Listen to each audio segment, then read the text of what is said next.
Canada ने पहली बार भारत को दुश्मन देश की सूची में शामिल कर लिया है। कनाडा के नेशनल साइबर थ्रेट असेसमेंट 2025-26 की रिपोर्ट में भारत का नाम खतरे वाले देशों में जोड़ा गया है। इस रिपोर्ट में बताया गया है कि भारत से उत्पन्न होने वाले साइबर खतरों की संख्या में वृद्धि हो रही है। रिपोर्ट में यह भी उल्लेख किया गया है कि भारत के कुछ हैकर समूह और साइबर अपराधी कनाडा के महत्वपूर्ण इंफ्रास्ट्रक्चर और डेटा को निशाना बना रहे हैं। इसके अलावा रिपोर्ट में यह भी कहा गया है कि भारत के साइबर अपराधी वित्तीय संस्थानों, सरकारी एजेंसियों और निजी कंपनियों पर भी हमले कर रहे हैं। कनाडा की सरकार ने इस रिपोर्ट के आधार पर साइबर सुरक्षा के उपायों को और मजबूत करने का निर्णय लिया है।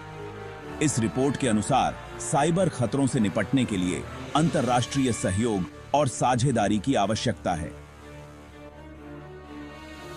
कनाडा और भारत के बीच साइबर सुरक्षा के क्षेत्र में सहयोग बढ़ाने की संभावनाओं पर भी चर्चा की जा रही है। कनाडा के साइबर सुरक्षा केंद्र ने इस रिपोर्ट में भारत को चीन, रूस, ईरान और उत्तर कोरिया के साथ राज्य के विरोधी यानी एनिमी स्टेट बताया है। इस रिपोर्ट में यह भी उल्लेख किया गया है कि भारत की गतिविधियां कनाडा की राष्ट्रीय सुरक्षा के लिए खतरा पैदा कर सकती हैं। रिपोर्ट में कहा गया है कि भारत की सरकार और उससे जुड़े संगठनों ने कनाडा में साइबर हमलों को अंजाम दिया है, जिससे संवेदनशील जानकारी लीक हो सकती है। कनाडा के विशेषज्ञों का मानना है कि इन हमलों का उद्देश्य कनाडा की राजनीतिक स्थिरता को कमजोर करना और महत्वपूर्ण बुनियादी ढांचे को नुकसान पहुंचाना है। रिपोर्ट में यह भी बताया गया है कि भारत ने अपने साइबर हमलों के लिए उन्नत तकनीकों का उपयोग किया है,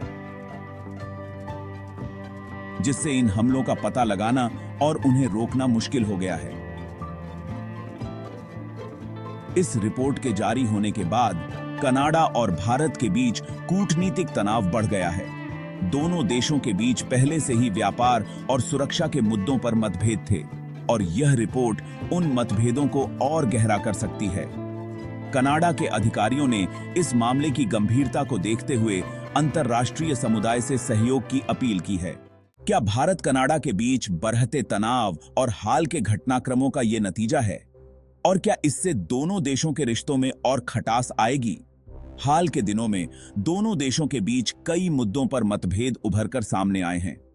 व्यापारिक समझौतों से लेकर राजनीतिक विवादों तक हर क्षेत्र में तनाव की स्थिति बनी हुई है। क्या यह तनाव केवल अस्थायी है या फिर इसका दीर्घकालिक प्रभाव दोनों देशों के संबंधों पर पड़ेगा? विशेषज्ञों का मानना है कि अगर जल्द ही समाधान नहीं निकाला गया तो यह स्थिति और भी गंभीर हो सकती है। दोनों देशों के नागरिक भी इस तनाव को महसूस कर रहे हैं और इसका असर उनके दैनिक जीवन पर भी रहा है। क्या दोनों देशों के नेता इस मुद्दे को सुलझाने के लिए कोई ठोस कदम उठाएंगे या फिर यह तनाव और भी बढ़ेगा? यह देखना दिलचस्प होगा कि आने वाले दिनों में इस मुद्दे पर क्या प्रगति होती है। दोनों देशों के बीच संवाद और सहयोग की कितनी संभावनाएं हैं, यह समय ही बताएगा। सीधी आपके विचार क्या हैं? क्या यह फैसला सही है? कमेंट करें।